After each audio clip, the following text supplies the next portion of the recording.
Peace, love, and light, and welcome back to our series, Deconstructing Christianity 101, Part 7, the finale. So let's deal with casting lots again and necromancy in the Bible. Casting lots, we're going to deal with it as a divine decision making tool. Casting lots is often forgotten as a form of divination, but it is used multiple times in the Bible to make important decisions. In Leviticus chapter 16, verse 8, lots are cast to choose between two goats, one for the Lord and one for Azazel on the Day of Atonement. The practice is akin to flipping a coin or drawing straws, but it is considered a way of allowing the divine to intervene in the decision making process. Now let's deal with necromancy and consulting the dead, another taboo topic in Christianity. But let's deconstruct together. Necromancy or consulting the dead is generally condemned in the Bible. Yet there are examples where biblical figures sought guidance from those that were passed on or the dead.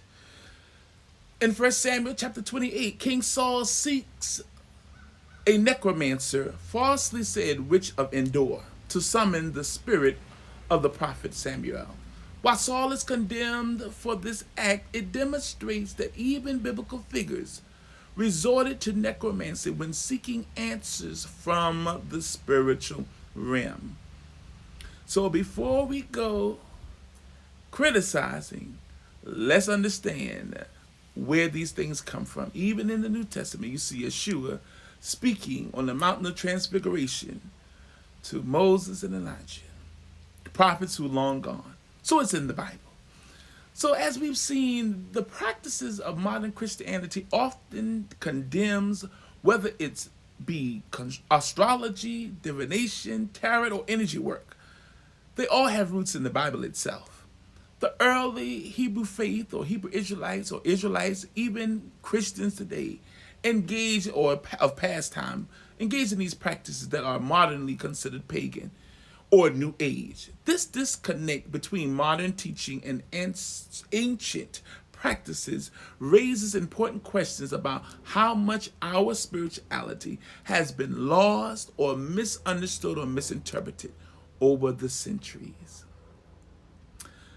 Now, in the early centuries of the church, or as Christianity mainstream became institutionalized and aligned with political power, many of these spiritual practices were deemed heretical or pagan.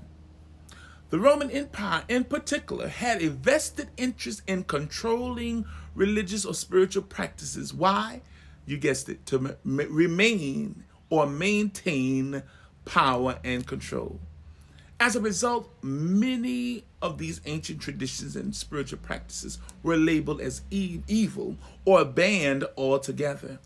However, the truth of the matter is that these practices were once a part of a holistic understanding of spirituality in a whole, holistically, before the formation of a Christian church or Christianity altogether.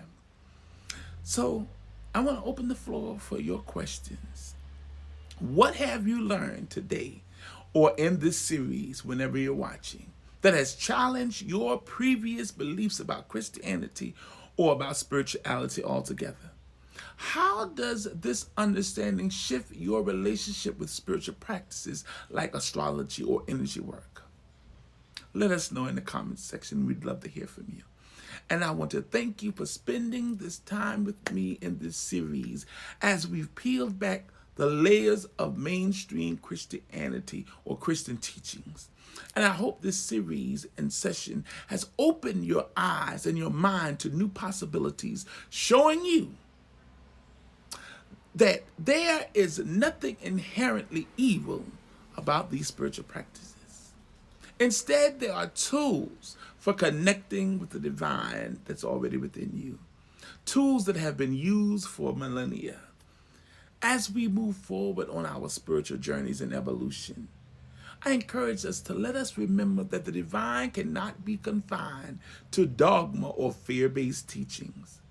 The truth of the matter is that truth is vast and we are all a part of it because we are all a part of that cosmic great energy that created the universe and the universes and all the worlds. We are part of that. And that energy and spirit, the divine, God by all names known, resides in you. You don't have to go nowhere to get it. You were born inherently with these spiritual powers and this energy of the divine in you, God in you, not outside somewhere in the sky, but dwelling in you. So I hope you've enjoyed this series. Thank you so very much for tuning in. Peace, love, and light for watching. Click the like button, follow, and share and comment in the comment section. Let us know your thoughts, good, bad, or indifferent. We love to hear from you. Until next time, this has been Divine Discussions with your host, Chief Apostle Veronica Israel. We love you all. Peace be with you.